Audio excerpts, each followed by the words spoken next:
Hello student, आज के इस ऑनलाइन क्लासेज में हम कक्षा 10 स्पंदना के पाठ नंबर 4 यानी चतुर्थ पाठ का नाम है जृंभस्व सिंहः दंतास्ते गणयिष्ये। इस पाठ के विषय में अध्ययन करेंगे। पाठ का नाम है जृंभस्व सिंहः दंतास्ते गणयिष्ये। जृंभस्व का मतलब होता है मुंह खोलो। जृंभस्व यानी मुंह खोलो। सिंह मानी शेर, दंता मानी दांत, ते मानी तुम्हारे, गणयिष्ये गिनूंगा। एक बार पुनः अर्थ देखिए। जृंभस्व यानी मुंह खोलो, सिंह यानी शेर, दंताः दांत, ते तुम्हारे, गणयिष्ये गिनूंगा। तो इसका मतलब ये हुआ कि हे शेर मुंह खोलो, मैं तुम्हारे दांत गिनूंगा। ठीक है, यानी हे शेर मुंह खोलो, मैं तुम्हारे दांत गिनूंगा। यह पाठ का नाम है।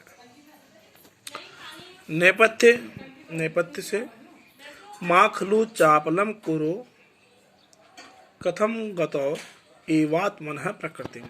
थोड़ा सा इस पाठ के विषय में मैं परिचय दे देता हूँ आप लोगों को कि यह पाठ अभिज्ञान शाकुंतल के चतुर्थ अंक से लिया गया है। यह पाठ अभिज्ञान शाकुंतल के कहाँ से लिया गया है? चतुर्थ अंक से लिया गया है। अभिज्ञान शाकुंतलम महाकवि कालिदास के द्वारा लिखा गया एक बहुत ही सुंदर नाटक है। महाकवि कालिदास का सर्वश्रेष्ठ नाटक माना जाता है अभिज्ञान शाकुंतलम। तो ये जो पाठ आपका जो है यह अभिज्ञान शाकुंतल के चतुर्थ अंक यानी चौथे अंक से लिया गया है। और यह पाठ जो शुरू होता है उससे पहली कहानी मैं आपको थोड़ा सा बता देता हूँ, तभी जाकर के आपको यह पाठ समझ में आएगा। अभिज्ञान शाकुंतलम में शकुंतला नायिका होती है और दुष्यंत नायक होता है।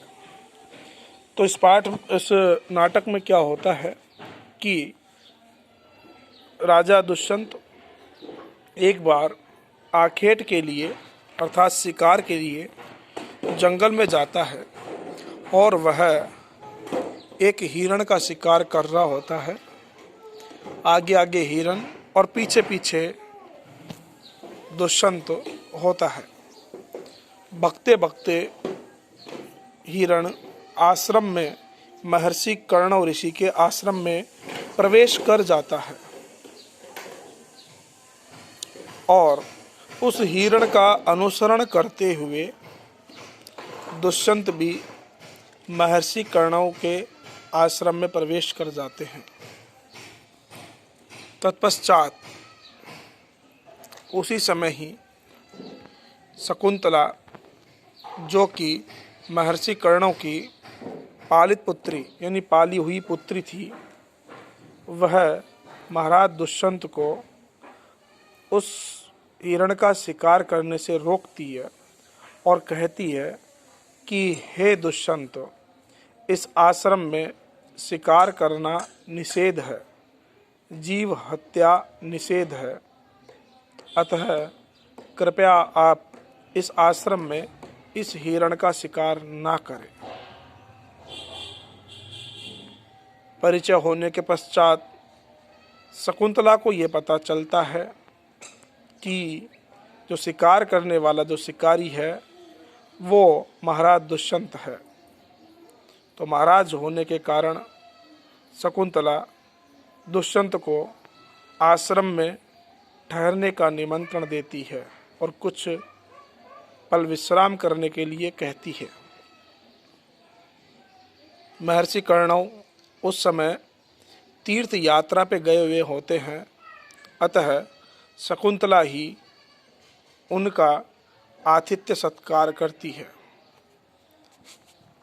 दुष्यंत शकुंतला के आतिथ्य सत्कार से प्रभावित होते हैं और कुछ दिनों के लिए उस आश्रम में ही रुक जाते हैं। तदुपरांत दुष्यंत शकुंतला पर मोहित होते हैं और शकुंतला के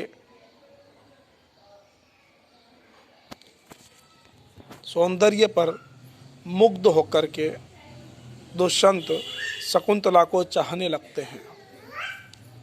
और इस दौरान दुष्यंत शकुंतला से गांधर्व विवाह करते हैं। विवाह 8 प्रकार के माने जाते हैं। कितने प्रकार विवाह होते हैं? विवाह 8 प्रकार के माने जाते हैं। उन 8 प्रकार के विवाहों में से एक विवाह गांधर्व विवाह भी कहलाता है। तो महाराजा दुष्यंत शकुंतला से गांधर्व विवाह कर लेते हैं और तत्पश्चात दुष्यंत अपने राज्य में पुनः वापस चले जाते हैं। इधर शकुंतला उनके वियोग में रहती है। इसी बीच एक दिन शकुंतला दुष्यंत के बारे में सोचती रहती है और वह इतनी तल्लीन हो जाती है कि उसे पता ही नहीं चलता कि महर्षि दुर्वासा आश्रम में आए हुए हैं। महर्षि दुर्वासा आश्रम में प्रवेश करते हैं, किंतु शकुंतला दुष्यंत के प्रेम में इतनी विरक्त हो जाती है कि वह दुर्वासा को देखते हुए भी वह दुष्यंत के बारे में सोचती रहती है और महर्षि दुर्वासा का आतिथ्य सत्कार नहीं करती, जिससे कुपित होकर के महर्षि दुर्वासा शकुंतला को श्राप देते हैं कि जिसके भी विषय में तुम चिंतन कर रही हो, जिसके बारे में तुम सोच रही हो, वह व्यक्ति तुम्हें भूल जाएगा। यह श्राप महर्षि दुर्वासा शकुंतला को देते हैं। फिर भी शकुंतला को कुछ पता नहीं रहता। वह इतनी खोई रहती है कि यह श्राप को भी वह नहीं सुन पाती है। उसी समय शकुंतला की 2 सहेलियां प्रियंवदा और अनुसुईया इस वृतांत को सुनती है। भग कर के दौड़ी हुई आती है और आकर के दुर्वासा ऋषि को प्रणाम करती है और उनसे विनती करती है कि हे महर्षि, आप अपने श्राप को वापस ले लें। शकुंतला अपने पति के प्रेम में, अपने पति के विचारों में खोई हुई थी, इसलिए वह आपका आतिथ्य सत्कार नहीं कर पाई।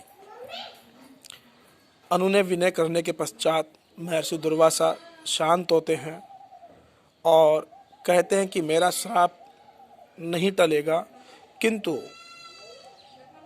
दुष्यंत द्वारा प्रदान की गई कोई भी वस्तु यदि शकुंतला राजा दुष्यंत को दिखाती है तो राजा दुष्यंत पुनः इसे याद कर लेंगे। अर्थात वह ये कहते हैं कि दुष्यंत, मेरे श्राप के कारण दुष्यंत शकुंतला को भूल जाएगा, किंतु जैसे ही शकुंतला राजा दुष्यंत के द्वारा दी गई किसी भी वस्तु को उनके सामने दिखाती है, उसको देखते ही दुष्यंत की स्मृति पुनः वापस आ जाएगी और वह शकुंतला को पहचान जाएगा। दुर्वासा अपने आश्रम में चले जाते हैं। महर्षि कर्णावती यात्रा से लौट करके वापस आते हैं। उन्हें पता चलता है कि उनकी पुत्री ने दुष्यंत से गांधर्व विवाह किया है, लेकिन महर्षि दुर्वासा के श्राप के कारण दुष्यंत शकुंतला को भूल जाता है, क्योंकि दुर्वासा ने श्राप दिया था कि जिसके बारे में तुम चिंतन कर रही हो तुम्हें भूल जाएगा। तो इसलिए महर्षि दुर्वासा के श्राप के कारण दुष्यंत शकुंतला को भूल जाता है। और ये वृतांत अनुसुईया और प्रियंवदा दोनों शकुंतला की सहेली महर्षि कर्णव को सुनाती है।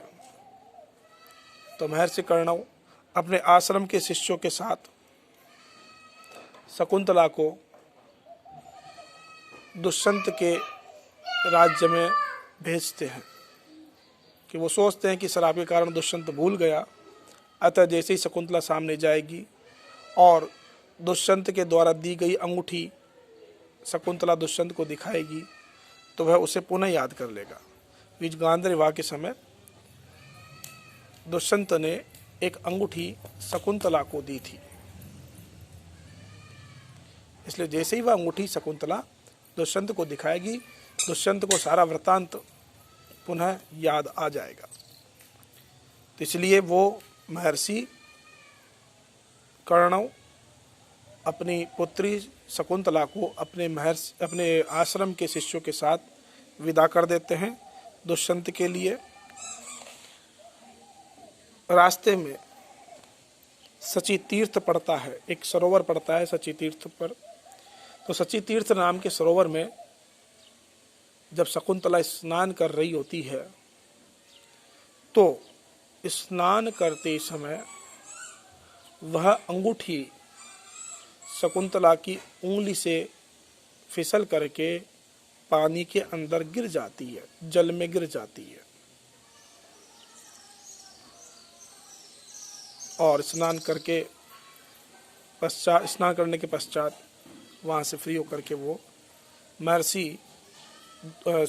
राजा दुष्यंत के राज्य में जाते हैं।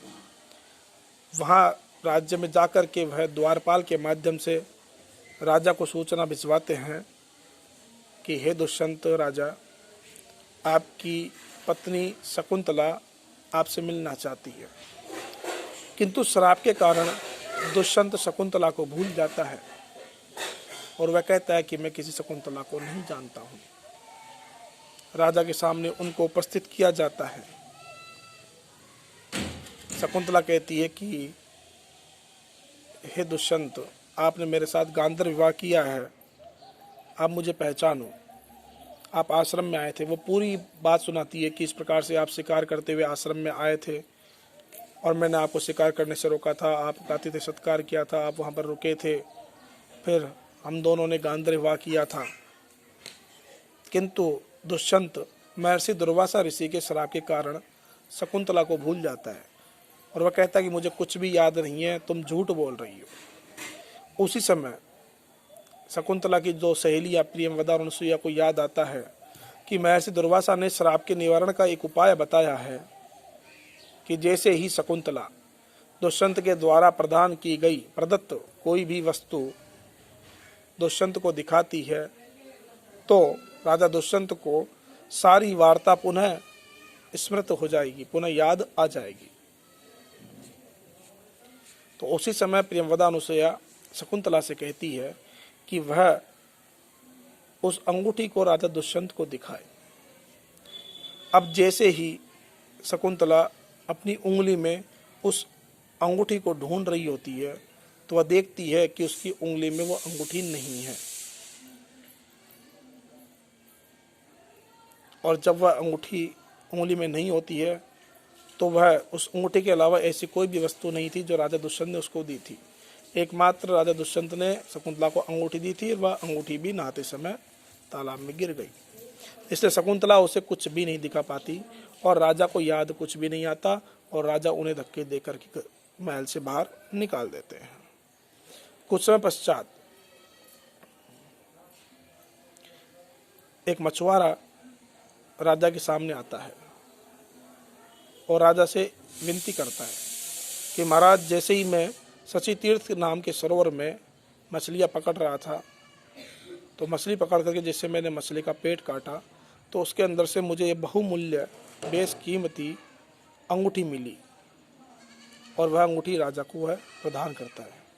जैसे ही राजा उस अंगूठी को देखता है तो अंगूठी को देखते ही राजा को पुनः सारी बातें याद आ जाती है और उसे याद आता है कि शकुंतला मेरी पत्नी थी और मैंने उसे धक्के देकर के महल से बाहर निकाल दिया, जो कि उस समय वह गर्भवती थी। राजा को बड़ा पश्चाताप होता है और वह अपने सैनिकों को चारों तरफ भेजता है, उसका पता करता है, किंतु शकुंतला का कहीं भी पता नहीं चलता। इधर इंद्रदेव का राजा दुष्यंत के पास बुलावा आता है कि राक्षसों के साथ युद्ध करना है। तो राजा दुष्यंत इंद्रदेव की सहायता करने के लिए जाते हैं और वह युद्ध जीतते हैं और वह युद्ध जीत करके जैसे ही राजा दुष्यंत वापस अपने राज्य को जा रहे होते हैं तो रास्ते में कुछ विश्राम करने के लिए वह एक आश्रम में रुकते हैं और यह पाठ वहीं से शुरू होता है, जो कि पढ़ेंगे अगले वीडियो में।